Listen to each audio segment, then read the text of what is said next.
Je pose la question. L'erreur est-elle réellement humaine? Il y a de grandes chances que l'humain n'y est pour rien, qu'il soit de la chair à canon, un appât. L'homme et la femme, si l'on regarde bien, sont plutôt entre les mains des archontes, l'élite, les milliardaires, on pourrait dire les Romains.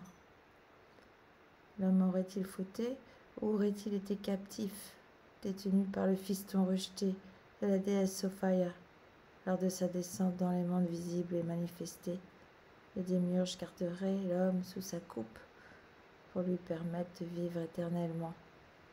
Mais alors, comment se fait-il qu'on soit si ignorant de notre condition, de l'histoire du mythe de Sophia, et qu'on reste détenu, aveugle et craintif? Les gardiens de prison sont inhumains et se donnent à cœur joie de nous montrer notre condition.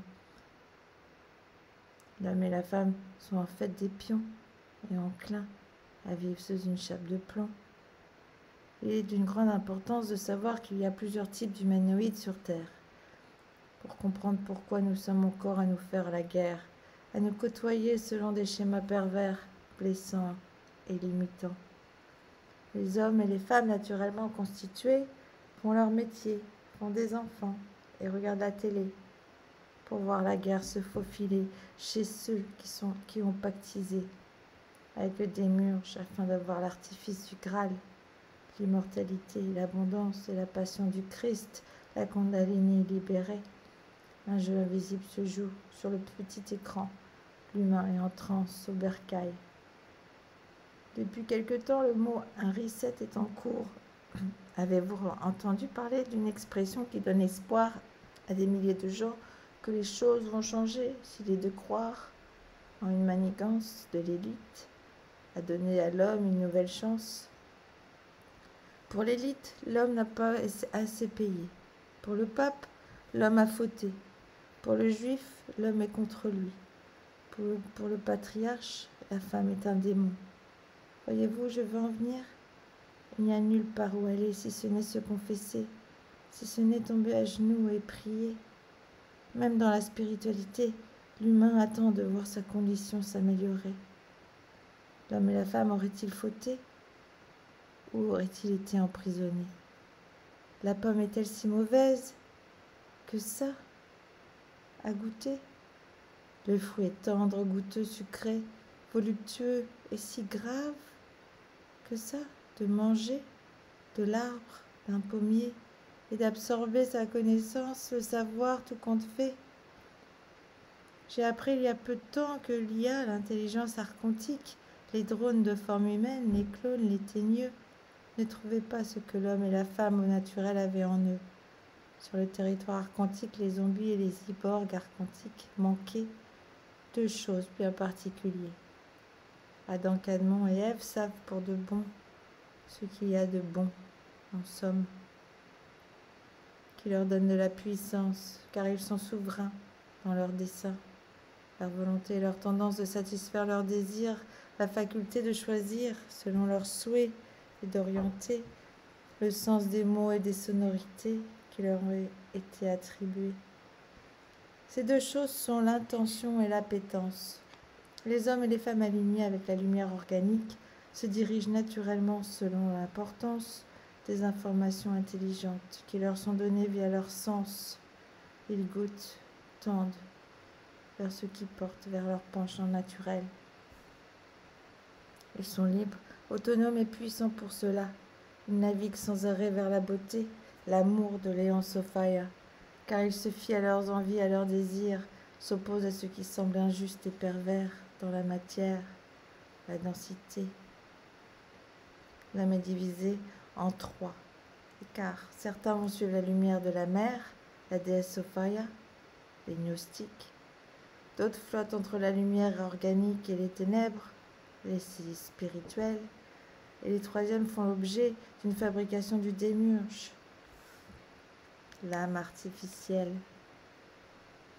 Les clones, les stars, les zombies, les athées, les scientistes, les religieux, les extrémistes en font partie. L'homme et la femme d'aujourd'hui doivent s'engager et choisir son camp. L'homme ne peut avoir de maître. C'est bien dit. L'homme a le désir et l'envie de se corriger et d'apprendre de ses erreurs, car il est intentionné et détient l'appétence. Un robot, un drone organique, ne peut pas goûter aux fruits dits défendus, car il n'a pas d'appétence. Il ne pourrait choisir entre une fraise et un kiwi. Il ne saurait le faire, car ce n'est pas dans son programme, fait d'algorithmes, de manigances, de tremblements énergétiques et chaotiques. Il n'y a pas péché que d'aimer avec passion, n'est-ce pas au fond fondamental? Cette lumière qu'Adam Cadmon et Ève a vue est primordiale pour vivre et détenir la clé du Graal, le savoir, de la jouvence. Le démiurge et toute la clique des entités inorganiques, robots, éthiques, sont biophobiques et détestent qu'on savoure un bon fruit.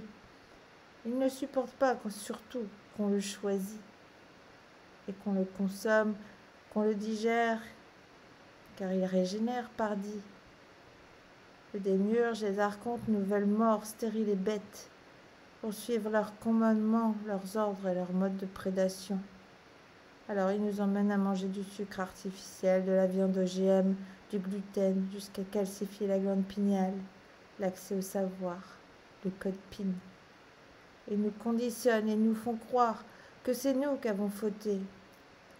L'homme n'a pas chuté. C'est Léon Sofaya qui a chuté. L'homme suit le cours de son histoire, progresse à volonté, grâce à la correction sophianique. L'homme est traversé par ses pensées parasites, mais s'engage simultanément à corriger ce qu'il y a en lui comme anomalie. La participation à cette vision, celle de Léon Sofaya de la correction, amène la vie à sa plénitude optimale, sans exception. Pour l'homme et la femme qui aime, goûte et choisit sa vie, suit ce qui va lui plaire selon les lois universelles, pour tendre tout naturellement vers la terre originelle, alors n'est-il pas l'heure de se donner à cœur joie dans nos envies, d'être enlacés par la vie, de rêver en grand et de faire le tri dans nos relations, nos conditions, nos croyances, et de choisir sur quel jeu on se met en transe.